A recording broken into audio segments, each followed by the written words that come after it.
नाज़रीन गिरामी अस्सलामु अलैकुम वरहमतुल्लाहि वबरकातुह। सीधी बात के ताज़ा तरीन प्राइम टाइम में आप लोगों का इस्तकबाल है। नाज़रीन गिरामी, मैं अंसार अज़ीज़ नदवी इस वक्त आप लोगों के सामने कुछ अहम तरीन ख़बरें, कुछ वायरल वीडियोस और कुछ तनक़ीदी तज़्ज़िये लेकर के हाज़िर हुआ हूँ।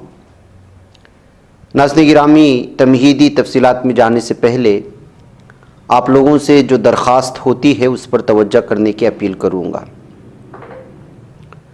नाज़रीन गिरामी, लगता है कि नेपाल में कभी हमने ये नहीं सुना कि यहाँ पर हिंदू मुसलमानों के फसादात हुए हैं, उनके दरमियान कशीदगी हुई है, या फिर कहीं पर हिंदुत्व ज़हनियत के हामिल लोग मुसलमानों पर हमला किए हैं।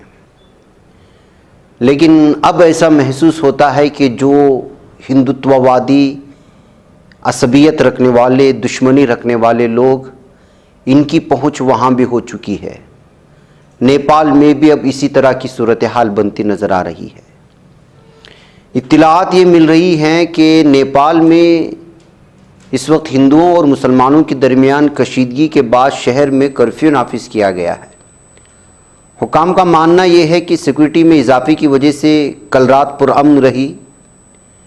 खबर रसा एजेंसी एसोसिएटेड प्रेस के मुताबिक जुनूबी मगरबी शहर नेपालगंज में एक हिंदू नौजवान की जानिब से सोशल मीडिया पर मुसलमानों के बारे में स्टेटस पोस्ट करने के बाद तनाज़ा खड़ा हुआ था। मुसलमानों ने मरकज़ी हुकूमती मुंतज़िम के दफ्तर की इमारत के अंदर एहतजाज करते हुए सड़कों पर टायर जलाए और ट्रैफिक ब्लॉक कर दी। मंगल को हिंदू बरादरी ने एक बड़ी रैली निकाली जिसमें मुजाहिरीन पर पत्थर और बोतलें फेंकी गई, जिसके नतीजे में चंद अफराद मामूली तौर पर ज़ख्मी हुए। दारुल हुकूमत काठमांडू से तकरीबन 400 किलोमीटर जुनूब मगरिब में वाक़ नेपालगंज में मंगल की दोपहर से अब तक जो है वो गैर मुअय्यना मुद्दत के लिए कर्फ्यू नाफिज कर दिया गया है। पुलिस चीफ संतोष राठौर ने बताया कि अफसरान शहर में गश्त करें और कर्फ्यू के दौरान लोगों को घरों से निकलने या ग्रुप की शक्ल में जमा होने की इजाज़त नहीं दी गई है। रात को ना ही बुध की सुबह किसी नाखुशगवार वाक़े की कोई इत्तला मिली है, लेकिन आप जानते हैं कि नेपालगंज की तकरीबन 1/3 आबादी मुसलमानों और सिर्फ 14% हिंदुओं पर मुश्तमिल है। हुकाम का मानना है कि फ़रीक़ैन के दरमियान मज़ीद झड़पों को रोकने के लिए लोगों के जमा होने पर भी पाबंदी लगाई गई है। तो नाज़रीन गिरामी, नेपाल जैसा पुरअमन मुल्क भी इस वक्त क्या सूरत हाल है यहाँ पर, किस तरह यहाँ पर भी अलग अलग तरह के बाज़ बहानों के ज़रिए से हमले करने या करवाने की कोशिश हो रही है, इसका अंदाज़ा लगा सकते हैं। तकमीली तलबीना, ताकत, सेहत और शिफा के लिए सुन्नत और तिब्बे नबवी का बेहतरीन नुस्खा। नाजरीन, क्या आप भी खुशहाल मालदारों की तरह कामयाब बिजनेस करके हजारों और लाखों रुपए कमाना चाहते हैं? अगर आपकी हाँ है तो आज ही से अपने इलाके में तकमीली तलबीना का आसान बिजनेस करना शुरू करें और चंद ही महीनों में कामयाब बिजनेसमैन बनने के तरीके बेहतरीन तजुर्बों के साथ सीखें। बिजनेसमैन बनने का ये मौका कहीं आपके भी हाथ से चला न जाए, इसलिए अभी हमसे राब्ता करें। 9890963757। Takmeeli food products private limited, Malegaon, India. बाकैफ नाज़रीन गिरामी, आइए दूसरी खबरों की जानिब बढ़ते हैं। और दूसरी खबर इस वक्त आप देखें कि इस वक्त जो अहम तरीन बहस है भारत में, हमने मॉर्निंग प्राइम टाइम में भी इसका तबसरा किया था। जर्नलिस्ट प्रांजॉय गुहा ठकुर्ता, इन्होंने इनकी गिरफ्तारी के बाद, इनके रिलीज़ करने के बाद, हिरासत में ले जाने के बाद क्या कुछ सूरत हाल ही उसका बयान उन्होंने दिया। एक वीडियो उनकी इस तरह वायरल हुई कि जैसे वो ANI और दीगर तंजीमों का मजाक उड़ाते हुए नज़र आ रहे थे कि चलो मोदी को जो है महापुरुष कहने लगे और न जाने कुछ। वो वीडियो भी वायरल हुई उनकी। इस वीडियो में तफसीलात सुना रहे हैं कि उनके साथ क्या हुआ। आज जो है दिल्ली में एहतिजाज दर्ज किया गया था, उन्होंने उसमें पूरी तफसीलात सुनाते हुए नज़र आए कि अगर आपको महसूस होता है कि गैर ऐसे सोर्सेस से हमें पैसा पहुंचा है जहां पर आपको इश्काल हो सकता है, तो हमारा अकाउंट खुला हुआ है, आपके पास मौजूद है, उसकी छानबीन करें। बताया कि एक टारगेटेड इस वक्त जो है सहाफ़ियों को टारगेट किया जाए है बुरी तरह से, और सूरत हाल इस वक्त बहुत ज़्यादा बिगड़ी हुई है। नाज़रीन गिरामी, जैसे कि मॉर्निंग प्राइम टाइम में मैंने तबसरा किया, ये जो न्यूज़ क्लिक के जर्नलिस्ट हैं प्रांजॉय गुहा, उन्होंने क्या कहा है आप खुद इससे जो अंदाज़ा लगाए। आपको मालूम होना चाहिए कि 30 से ज़्यादा सहाफ़ियों के घरों पर 100 से ज़्यादा पुलिस अफसरान ने सुबह 6:30 बजे के वक्त में छापामारी कार्रवाई करते हुए जो है सहाफ़त पर एक बहुत बड़ा हमला हुआ था।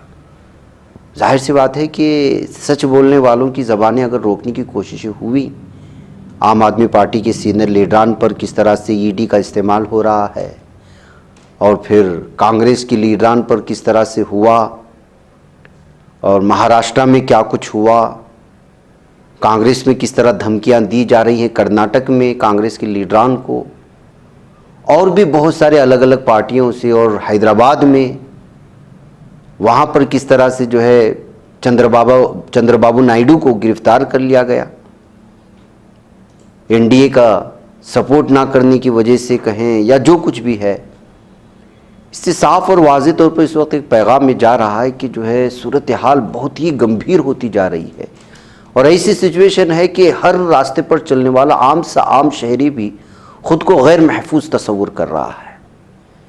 जब बड़े बड़े सहाफ़ियों का और इतने बड़ी बड़ी पार्टियों से वाबस्ता एमपीज़ का देखिए कि किस तरह से एक एमपी को आज महबूबा मित्रा, ये आप यहाँ पर देख सकते हैं इस वक्त वीडियो चल रही है महबूबा मित्रा की, एहतिजाज के लिए बैठी थी। एक वज़ीर ने 3 घंटे तक इनको, बीजेपी के वज़ीर ने अपॉइंटमेंट देने के बाद भी मुलाकात नहीं कराई। एहतिजाज पर बैठी तो पुलिस किस तरह खींच के ले जा रही है कि एमपी को आप अंदाज़ा लगा सकते हैं।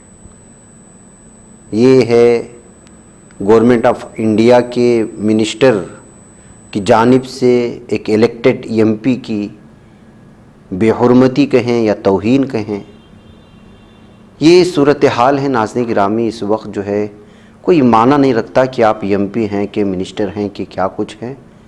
अगर आप मोदी के जय जयकार नहीं कर रहे हैं, अगर आप जो है मरकज़ी हुकूमत के ख़िलाफ़ बोल रहे हैं, इंसाफ के साथ खड़े हैं और नाइंसाफ़ी के ख़िलाफ़ बोल रहे हैं, मज़लूम के साथ खड़े हैं और जालिम के ख़िलाफ़ अगर बोल रहे हैं, महंगाई के ख़िलाफ़ बोल रहे हैं, ज़मीनी सतह पर होने वाले लिंचिंग और हिंदू मुस्लिम झगड़े और फसादात में मुलव्वस पुलिस इंतज़ामिया और हुकूमतों के ख़िलाफ़ अगर आप बोल रहे हैं तो फिर आप जो है गद्दार वतन भी ठहराए जाएंगे और आपके घर के दहलीज़ पर या तो ईडी आएगी या तो सीबीआई आएगी या कोई भी मरकज़ी एजेंसी तहक़ीक़ात के नाम पर आपको हरासा करेगी।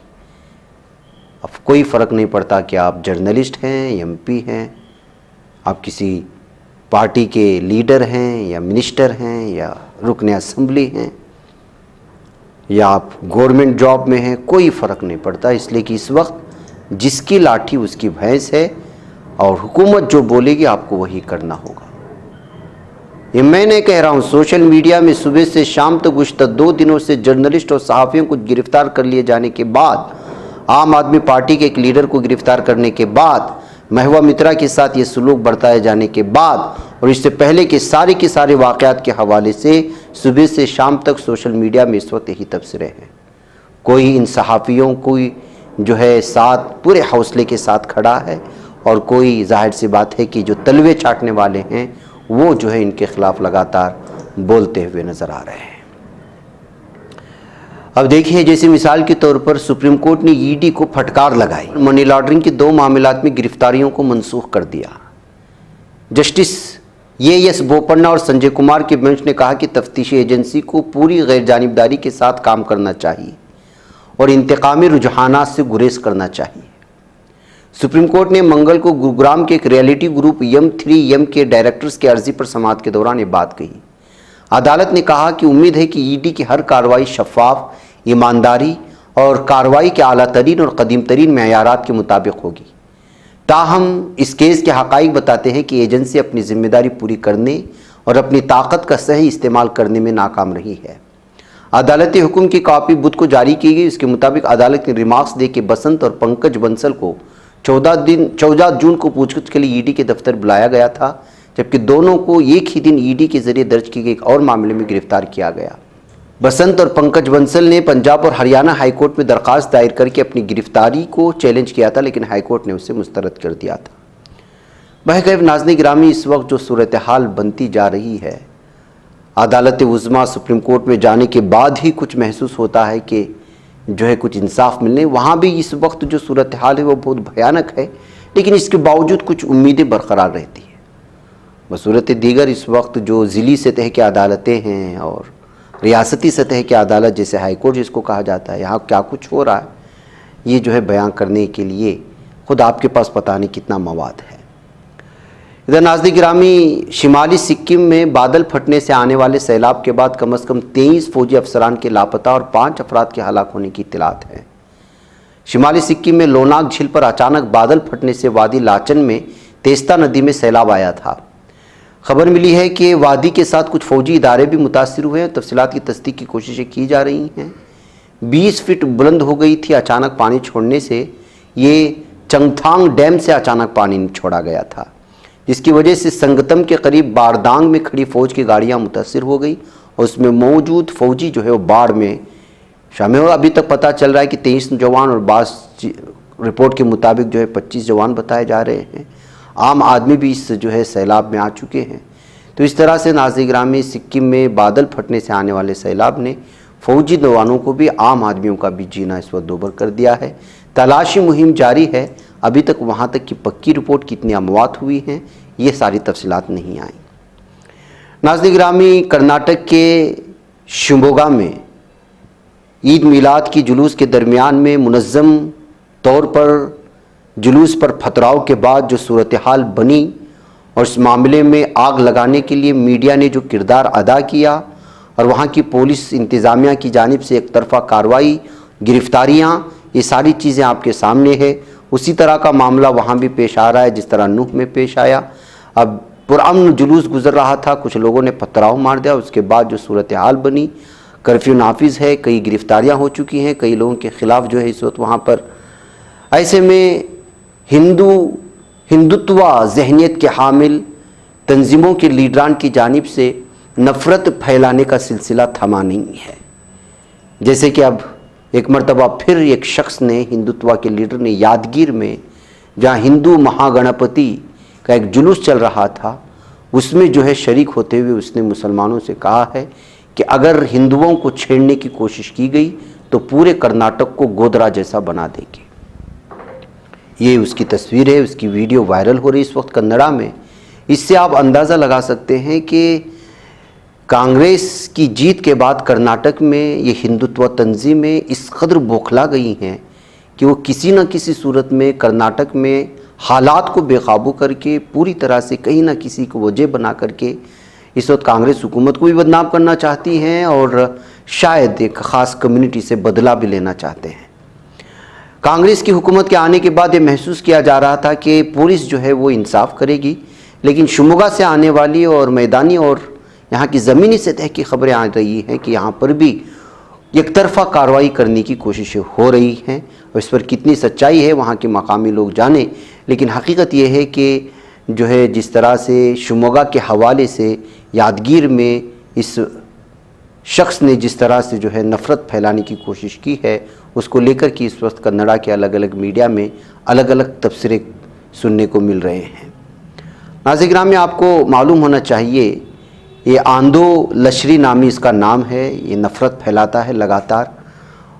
इसकी गिरफ़्तारी होनी चाहिए थी अब तक। जो खुल्लम खुल्ला जो है इस वक्त धमकी देने की कोशिश कर रहा है, गोदरा जैसा माहौल पूरे कर्नाटक में पैदा करने की कोशिश कर रहा है, तो फिर पुलिस इंतज़ामिया क्या कर रही है? ऐसे नफ़रत फैलाने वाले को क्यों गिरफ़्तार नहीं कर रही है? इस बात को लेकर कि इस वक्त कर्नाटक की हुकूमत से, पुलिस इंतज़ामिया से सवालात किए जा रहे हैं, बिलखुसूस कर्नाटक के सोशल मीडिया प्लेटफॉर्म पर। नाज़रीन गिरामी, जैसा कि मैंने कहा कि चंद्रबाबू नायडू को गिरफ़्तार कर लिया गया था। जानते हैं ये बदले की कार्रवाई, सियासी दुश्मनी निकालने की बात कही जा रही थी। ऐसे में चंद्रबाबू नायडू के साथ टीडीपी की उनके साथ जो है गठजोड़ था।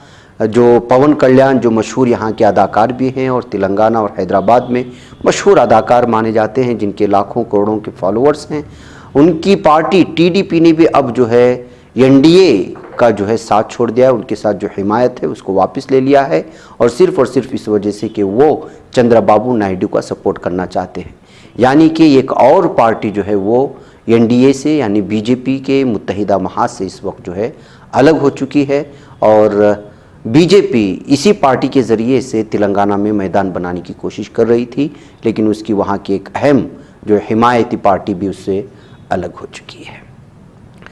नाज़रीन गिरामी, बेंगलुरु से विधान सौधा के करीब 1 ही किलोमीटर फासले पर मौजूद बस अड्डे को चोरी कर लिया गया है, पूरे के पूरे बस अड्डे को। इस तरह की खबरें नाज़रीन गिरामी हम यूपी, बिहार, उड़ीसा और उस तरह के इलाकों से सुनते थे। कर्नाटक में इस तरह की जो है सुर्खी कन्नड़ अखबारात में पढ़ने के बाद हम खुद भी इस वक्त अचंभे में हैं, लेकिन ये हकीकत है।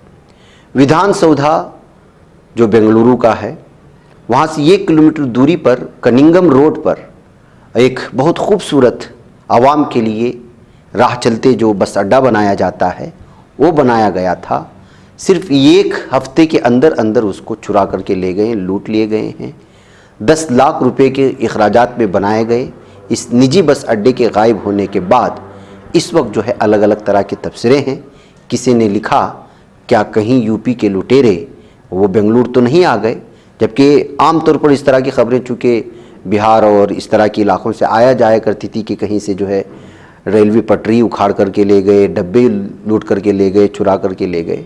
ऐसे में कर्नाटक इस तरह की चीज़ों से इस वक्त जो है दूर था, लेकिन 1 हफ्ते के अंदर 10 लाख के अखराजात से बने बस अड्डे को इस वक्त लूट लिए जाने या चुरा लिए जाने या जो कुछ भी है, और वो भी ये इस कदर जो है सख्त सीसीटीवी कैमरे आसपास इस कदर मौजूद होंगे, इसलिए कि जाहिर सी बात है कि विधान सौदा एमपीज़ और यहाँ के अरकान असम्बली सुबह से शाम तक बैठने वाला इलाका और आसपास का पूरा इलाका बहुत ही ज़्यादा सिक्योरिटी टाइट होती है। उस तरह के इलाके से अगर बस अड्डा ही चुरा लिया जाता है तो फिर जाहिर सी बात है कि इस पर तो इश्कालात होंगे और सिक्योरिटी को लेकर के जो है बहुत ज़्यादा एतराज़ात भी जताए जाएंगे। हाईग्राउंड पुलिस थाने में इस वक्त जो है मामला दर्ज कर लिया गया है। पुलिस ने दावा किया है कि तहकीकात की जा रही है। अब देखना यह है कि कौन सा लुटेरा है जो 10 लाख का बस अड्डा 1 हफ्ते के अंदर उड़ा ले गया। मुझे इजाज़त दें। अस्सलाम वालेकुम रहमतुल्लाहि व बरकातुहू। बच पाता है कोई सहाफ़ी की निगाहों से, मिलाता है ये लोगों को मोहब्बत की पनाहों से। करम और दर्द मंदी का है एक संसार, सीधी बात। अज़ीमत जुर्अतो हिम्मत का है इज़हार, सीधी बात। अज़ीमत जुर्अतो हिम्मत का है इज़हार, सीधी बात। ये चैनल हक निगर बनकर कुचल देता है फितनों को।